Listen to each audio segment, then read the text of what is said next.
Olá pessoal, tudo bem? Dando sequência então aí à nossa matéria, tá? Agora por vídeo, né? Em decorrência da nossa impossibilidade de agir na forma presencial, vamos tratar hoje da corrupção passiva e da corrupção ativa. Artigos 317 e 333 do Código Penal.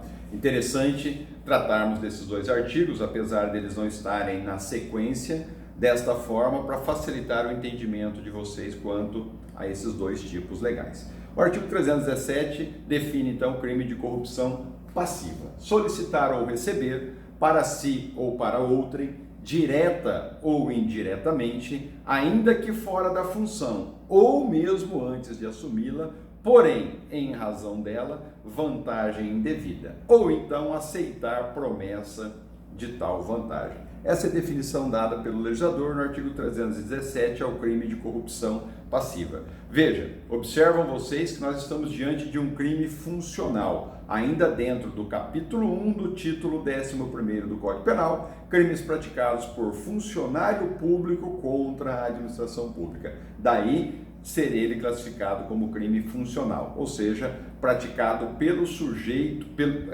praticado pelo funcionário público. O funcionário público é o sujeito ativo do crime. Exige no artigo 317 obrigatoriamente esse nexo funcional, ou seja, é o funcionário público valendo-se da sua condição de funcionário público para praticar o crime, ou seja, para obter aí a vantagem indevida. E o que significa vantagem indevida? Vantagem injusta, vantagem contrária à lei. Significa, ele já recebe pelo seu trabalho e cobra a mais, cobra além para poder fazer aquilo que já é da sua obrigação. Portanto, vantagem indevida, ok? Nós estamos diante, no artigo 317 do Código Penal, diante de um tipo misto alternativo. Por que tipo misto alternativo? Porque o legislador menciona três condutas distintas: solicitar, receber ou aceitar promessa futura de uma vantagem, ok? Portanto, se vocês observarem, esses verbos, essas ações nucleares, elas estão inseridas no Código Penal e divididas uma pelas outras por uma vírgula. Quando dividido por vírgula, regrinha para vocês memorizarem, nós estamos diante de um tipo misto alternativo ou um crime de ação múltipla, ok? Diferente de quando os verbos vêm separados por ponto e vírgula. Aí nós estamos diante de um tipo misto cumulativo, ok? E no tipo misto cumulativo, só para recordar a matéria lá da parte geral, cada figura típica descrita dentro do próprio tipo legal é um crime, ok? Não é o que acontece no artigo 317 do Código Penal, por se tratar ou por ser classificado como tipo misto alternativo ou crime de ação múltipla, ou seja, tanto faz praticar um, dois ou todos os verbos, o crime é um só, o crime é único. Okay? Vamos analisar rapidamente, então, cada uma dessas condutas, cada uma dessas ações nucleares inseridas aí no 317. A primeira delas, o legislador menciona como solicitar. Portanto, o funcionário público, no exercício da função dele, ou fora do exercício da função, ou até mesmo antes de assumir a sua função, porém, em razão dela, solicita a uma terceira pessoa uma vantagem indevida. Portanto, solicitar aí nada mais é do que pedir, postular. Veja a diferença, nós tratamos lá do crime de concussão no artigo 316, onde o funcionário público não pedia e sim exigia, ele não solicitava, ele exigia. Aqui não, na corrupção passiva, o funcionário público solicita, pede, postula a um terceiro. Portanto, nós estamos diante de um crime formal. Basta o funcionário público realizar a conduta para o crime já se consumar. Basta o funcionário público solicitar a vantagem indevida, nós já temos o crime consumado. Pouco importando se ele vai ou não receber aquela vantagem indevida que ele solicitou, ok? E quando se dá a consumação do crime de corrupção passiva na modalidade solicitar, quando o pedido chega ao conhecimento da pessoa a quem é feito. E a doutrina determina aí, ou entende a doutrina predominante, que a tentativa ela é admitida desde que na forma escrita. Tá? A segunda conduta inserida no 317 é o receber. Agora aqui o funcionário público tem a vantagem, portanto alguém lhe oferta e ele recebe, ok? Agora o funcionário público não mais solicita, ele acaba recebendo. Nós vamos depois fazer um quadro comparativo em relação a esses núcleos do tipo para ficar mais fácil o entendimento. Agora no recebimento nós estamos diante de um crime material, ou seja, exige o efetivo recebimento da vantagem para a ocorrência do crime. Caso ele não receba a vantagem, nós ficamos na esfera da tentativa, ok? E a consumação ela ocorre quando o funcionário público já tem à sua disposição a vantagem, portanto não admite forma tentada. Ou ele recebe e o crime se consumou, ou ele não recebe e o fato é atípico em relação à corrupção passiva. E a terceira modalidade inserida aí no 317 é o aceitar. Agora o funcionário público não solicitou, o funcionário público não recebeu, mas fizeram-lhe a proposta e ele aceitou, ele concordou, ele consentiu com essa promessa futura de vantagem. Portanto, estamos diante agora de um crime formal. Da mesma maneira que na modalidade de solicitar, basta a aceitação, pouco importando se ele vai ou não futuramente receber essa vantagem que lhe foi oferecida, ok? Com a manifestação de vontade de anuir a promessa feita, o crime já está consumado. E da mesma forma, por tratar-se de crime formal, não admite a tentativa. Ou ele aceita, ou ele consente com a proposta, ou ele anula a proposta e o crime se consuma, ou ele já recusa, já rechaça de imediato essa situação e o fato é atípico quanto à corrupção passiva. Tá? Seguindo aí, e aí só algumas observaçõezinhas, tá, do que nós acabamos de analisar. A solicitação e o recebimento da vantagem devida, ela pode ser feita, tá, diretamente pelo funcionário público ou por um terceiro, funcionário público ou não. Já na modalidade aceitação da promessa, aceitação futura da promessa, uma promessa futura, essa deve ser realizada diretamente pelo funcionário público. Ou ele, funcionário público, aceita, ou não pode um terceiro aceitar por si. Portanto, nessa situação, precisa haver diretamente o envolvimento do funcionário público.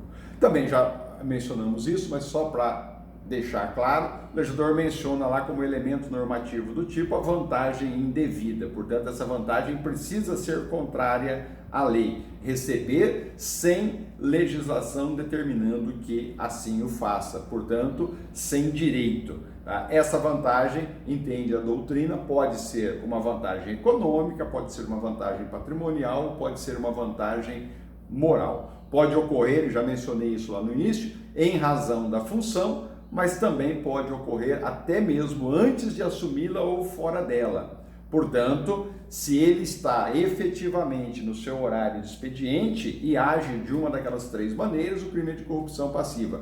Pode ocorrer quando ele está fora, no final de semana, quando ele está em férias, etc., ou até mesmo antes de assumir. Imagine vocês a situação do indivíduo que está na iminência de tomar posse em um cargo público e ele então utiliza-se dessa situação para futuramente vir a obter a vantagem ilícita, tá? Ao crime de corrupção passiva da mesma forma.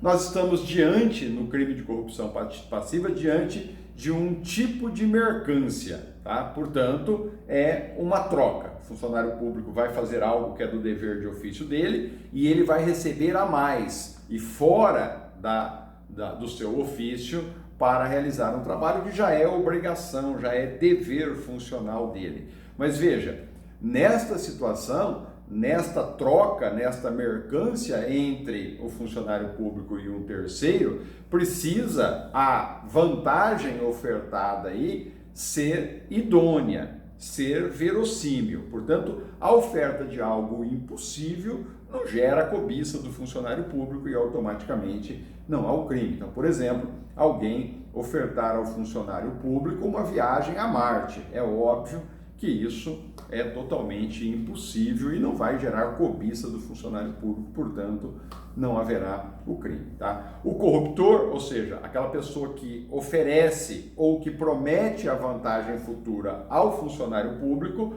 ao assim agir, comete o crime de corrupção ativa, 333, porque nós vamos tratar dos dois ao mesmo tempo nesses vídeos sequenciais aqui, ok? Mais uma observaçãozinha, o presentinho recebido ou ofertado desinteressadamente, recebido pelo funcionário público e ofertado pelo terceiro, de forma desinteressada, como uma gratidão por um ato legítimo e ilícito realizado pelo funcionário público e, portanto, já praticado, não é crime.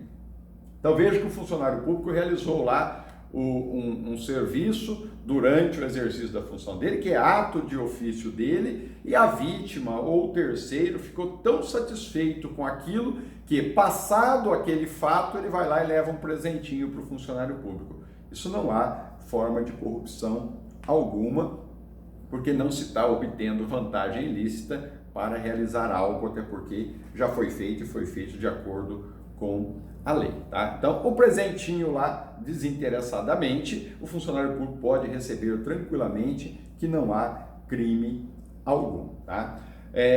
A corrupção ela é classificada como uma corrupção própria quando o ato é ilícito ou irregular, ou seja, contrário ao dever funcional. Só complemento do que nós já discutimos anteriormente aqui. E a corrupção é considerada imprópria se o ato for lícito, ou seja, inerente ao dever imposto pelo cargo ou função daquele funcionário público. O elemento subjetivo aí tratado é o dolo, ok? E você identifica o elemento subjetivo quando o legislador menciona lá no caput 317 para si ou para outrem. Portanto, ele realiza qualquer uma daquelas condutas visando a vantagem ilícita para ele, funcionário público, ou para uma terceira pessoa, ok? Parágrafo 1º do artigo 317, nós estamos diante da chamada corrupção passiva qualificada. A doutrina a denomina dessa forma. Na verdade, nós não estamos diante de qualificadora nenhuma. Vocês já viram isso lá na parte geral, a qualificadora traz pena própria, não é o caso do parágrafo 1º. Portanto, nós estaríamos, o mais correto é, diante de uma corrupção passiva majorada e não qualificada, ok? Mas, seguindo aí os padrões que vocês vão encontrar nos livros doutrinários, a gente também colocou como corrupção passiva qualificada. Mas veja que o parágrafo 1º não trata de qualificadora. O legislador vai lá e diz: a pena é aumentada de 1/3. Então veja, quando ele menciona a pena, e é no parágrafo 1º, ele está se referindo ao tipo fundamental, ao caput. E a pena do caput é de reclusão de 2 a 12 anos. Sobre essa pena de 2 a 12 anos vai incidir um aumento de 1/3 se, em consequência da vantagem ou da promessa futura, o funcionário público retarda ou deixa de praticar qualquer ato de ofício ou o pratica infringindo o dever funcional. Veja que no caput, tá, nós estamos diante do tipo misto fundamental, que basta a realização daqueles 3 núcleos lá mencionados para que o crime já esteja caracterizado. Agora, se em decorrência da corrupção passiva, o funcionário público retarda o ato de ofício, se ele deixa de praticar o ato de ofício, ou se ele pratica o ato de ofício infringindo um dever funcional, sobre a pena do caput incide um aumento de 1/3, ok? E é isso que a doutrina chama de corrupção passiva qualificada, que eu prefiro denominá-la de corrupção passiva majorada. Portanto, só vai incidir o aumento de pena quando consumado o tipo básico, o tipo fundamental, o caput, o funcionário público, em consequência da vantagem ou da promessa que solicitou, recebeu ou aceitou, realiza uma das condutas mencionadas no parágrafo 1º. E quais são essas condutas? O legislador vai lá e diz: o funcionário público, tá, em decorrência da vantagem que ele solicitou, em decorrência da vantagem que ele recebeu, ou em decorrência da vantagem que ele aceitou, ele, funcionário público, retarda ato de ofício. O que significa isso? Ele pratica o ato, mas o faz de forma lenta. Pratica o ato que estava obrigado após o transcurso de um tempo juridicamente relevante. Ele o faz de forma devagar, lenta, aos pouquinhos. Isso é o retardo. Também há o aumento da pena se o funcionário público, em decorrência do que determina o caput, ele não retarda, mas ele deixa de praticar o ato. Veja que agora o legislador usou deixar, portanto, deixar trata-se de uma conduta omissiva. Agora ele abstém-se efetivamente de realizar o ato de ofício dentro do prazo legal ou regulamentar. Agora ele perde o prazo, tá? Ele não faz o que ele tinha a obrigação de fazer dentro do prazo determinado por lei ou por qualquer regulamento, como por exemplo uma portaria, uma resolução e etc. Ok? E a última causa de aumento de pena de 1/3 é se o funcionário pratica o ato de ofício com infração de dever funcional. Então, em razão da vantagem ou da promessa de vantagem que ele recebeu, tá? O funcionário público pratica agora um ato ilegal. Ele pratica um ato ilícito. Veja, pratica com infração de dever funcional. Portanto, agora o ato realizado por ele é um ato ilícito, um ato ilegal para atender aquilo que lhe foi solicitado ou que ele solicitou ou que ele recebeu aí uma determinada vantagem, ok? No parágrafo 2º, nós temos a chamada corrupção passiva privilegiada. Cuidado que mais adiante nós vamos voltar aqui na corrupção passiva privilegiada. Diz lá o legislador: se o funcionário pratica, deixa de praticar ou retarda ato de ofício com infração de dever funcional, e olha que eu grifei aí no finalzinho para vocês, cedendo a pedido ou influência de terceiro.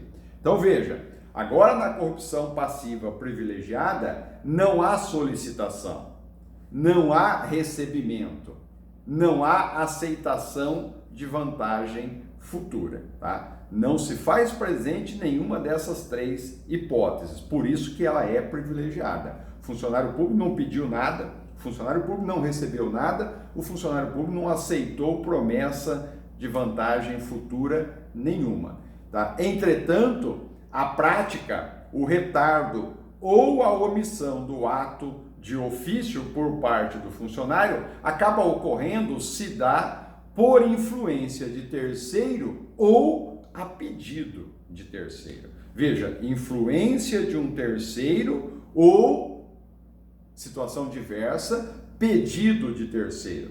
Coloquei aí, resumidamente, 2 exemplozinhos para vocês terem a noção dessa situação. Imagine então que uma pessoa é parada numa blitz policial ou ele chega num balcão de uma repartição pública, enfim, não importa a situação, mas desde que dentro do âmbito da administração pública. Então a pessoa se aproxima do funcionário e diz ser primo de alguém, ou ser irmão de alguém, ou ser o pai de alguém, ou ser o filho de alguém. Ou seja, esta outra pessoa a que aquele indivíduo se refere é uma pessoa influente, tá? Então imagine, sou parado numa blitz policial, a hora que o policial se aproxima, eu cumprimento o policial e pergunto para ele: olha, você provavelmente não me conhece, mas eu sou irmão de fulano de tal, que é um deputado, que é um governador, que é um juiz de direito, ou seja, que é uma pessoa influente